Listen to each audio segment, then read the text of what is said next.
Day off namin ni Baba ngayon kaya naisipan kong magpakulay ng buhok. Nilambing ko siya na lang ang magkulay sa aking buhok para hindi na ako gumastos at pumunta sa salon.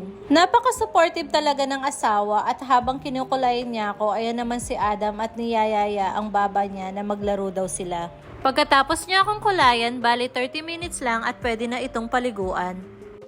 Pagkatapos naman, pinalinis ko sa kanya ang aming ceiling fan. As a working mom, di ko kakayanin kung ako lahat ang gagawa sa mga gawaing bahay at buti na lang tinutulungan ako lagi ni Baba.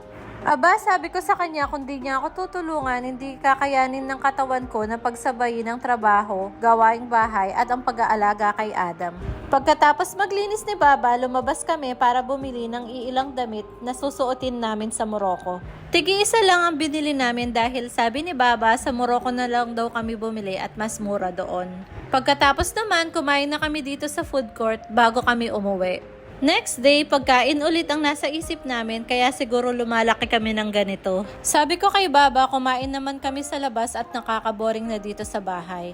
Nag-crave kami ni Baba ng shabu-shabu kaya pumunta kami dito sa Phuket Restaurant. At habang naghihintay kami sa order namin, ito namang si Adam, nakahanap ng kalaro niya. Pagkatapos i-serve ang in-order namin, sinimulan kagad namin na magluto. And by the way guys, congratulations nga pala sa nanalo ng ating GCash.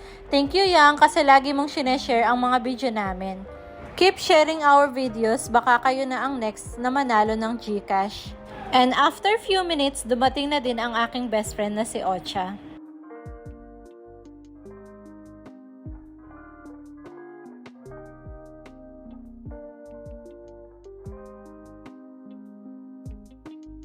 So, yun lang ang video natin for today. Thank you for watching. God bless po. Bye!